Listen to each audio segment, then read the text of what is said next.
Stefan has kindly said that he's more than happy to take questions, if anyone would like to ask.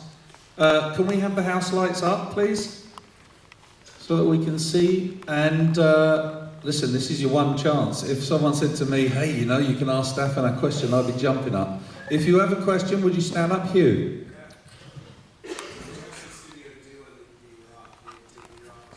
What does the rest of the studio do in the year off? Just letting everyone. It was different.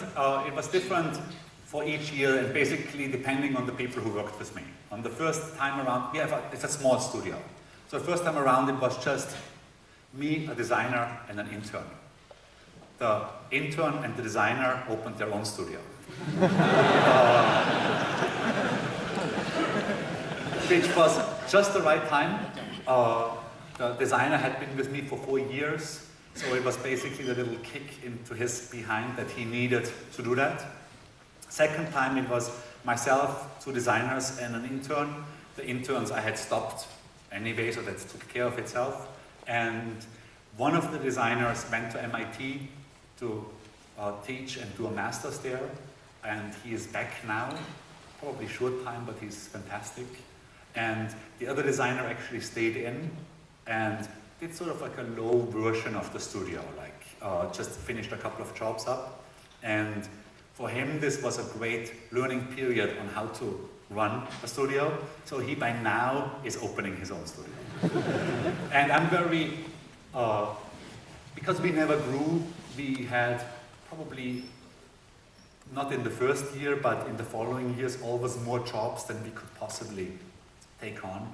So I was always happy to recommend when, you know, some other people. And by now there is a couple of design companies, not just in New York, but also somewhere else, the people that worked with me or that were interns.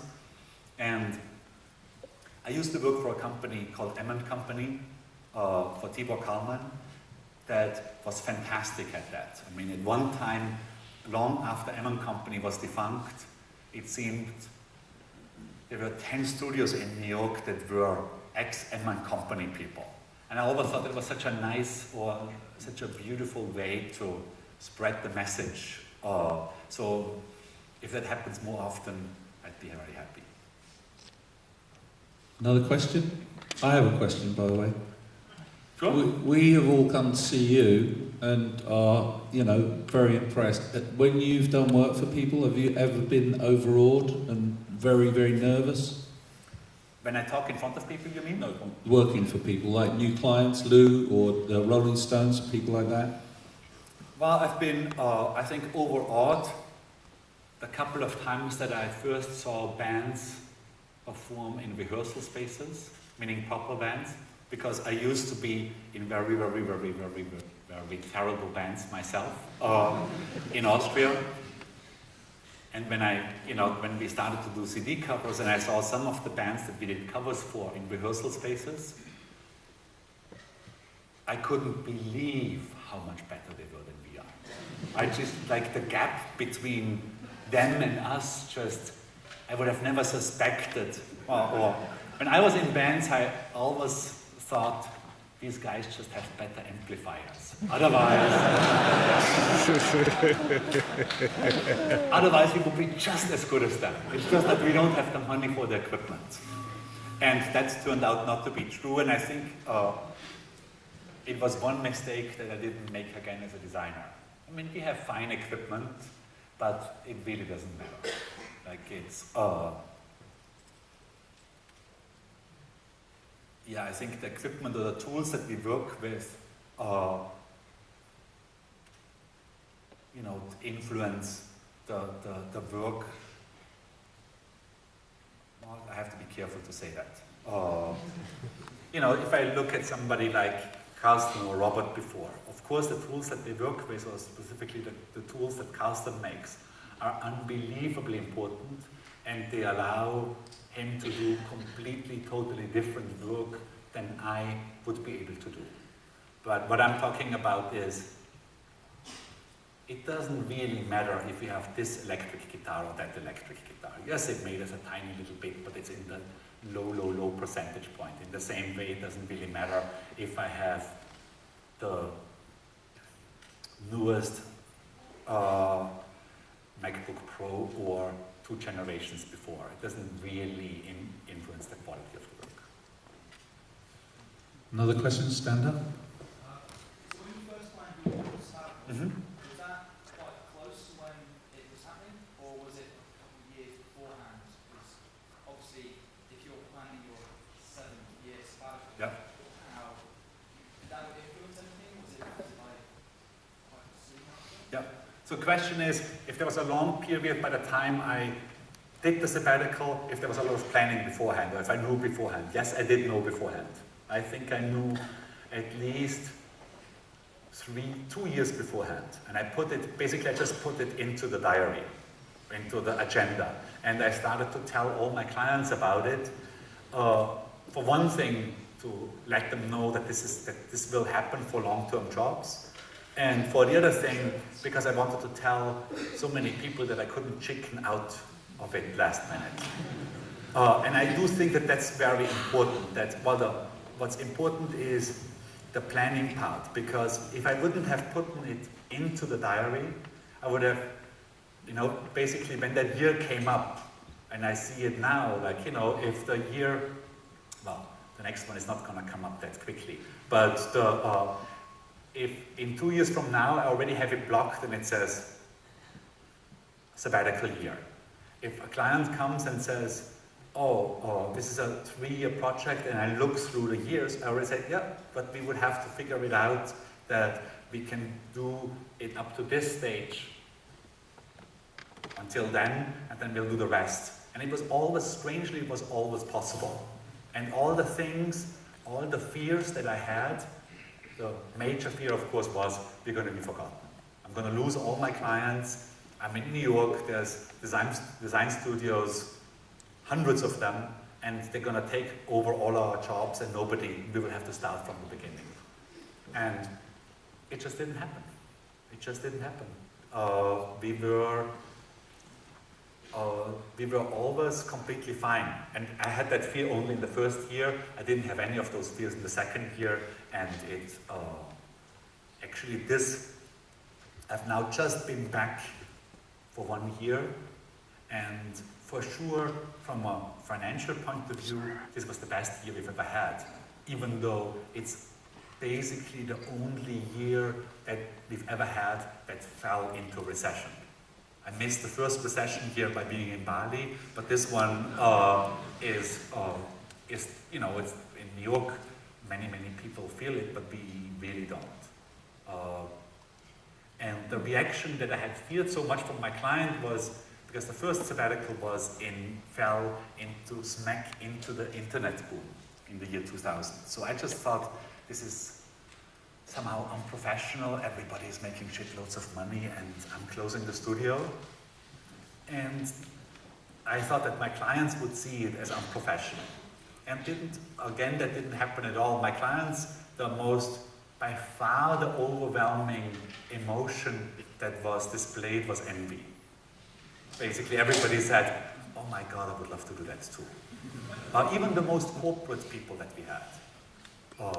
And most musicians have some sort of sabbatical built into their career anyway.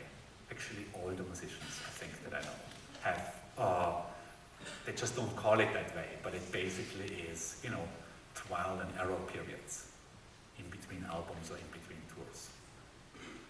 Veronique has a question, Stefan.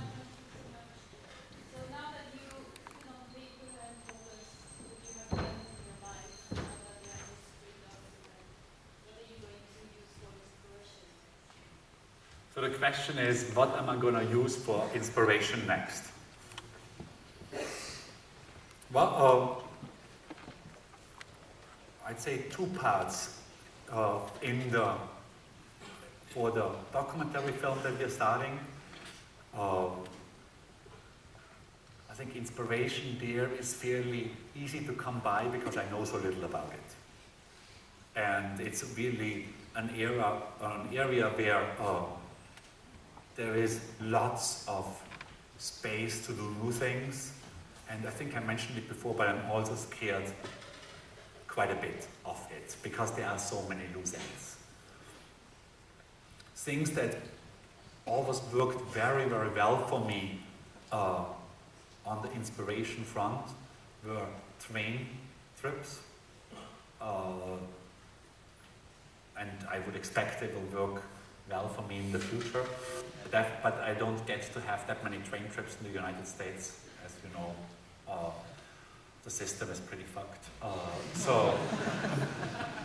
But I'll do every chance that I get. I'll be in Portugal in a couple of weeks, and I'll definitely take the train trip there. I just find that's the optimum situation to think about anything, is to look out the train window, because that the landscape rushing by and you're fairly close to it just seems to have the exact right amount of being interesting enough as to not be boring, but not being so interesting that you can't follow a train of thought. No pun intended. I've also, it used to work very well for me and didn't work that well recently, was a little technique by a philosopher called Edward de Bono, who, and you can definitely try this out. He has a technique that's called PO, where you start thinking about a project without the project in mind. So basically, I don't know, let's say you have to develop, what do you have to develop? You have to develop a shirt. Like you're designing a shirt.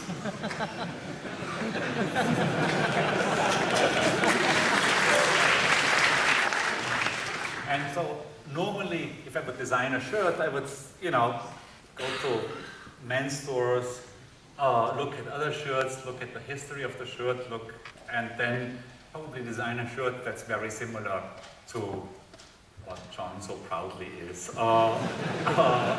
wearing here. Now, and de Bono says, fuck the shirt, develop that shirt from something that has nothing to do with it. Let's say the water bottle. So let's design a shirt that comes out of this water bottle. So maybe it's a transparent shirt.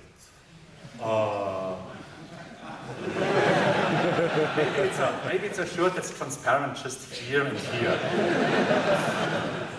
For guys.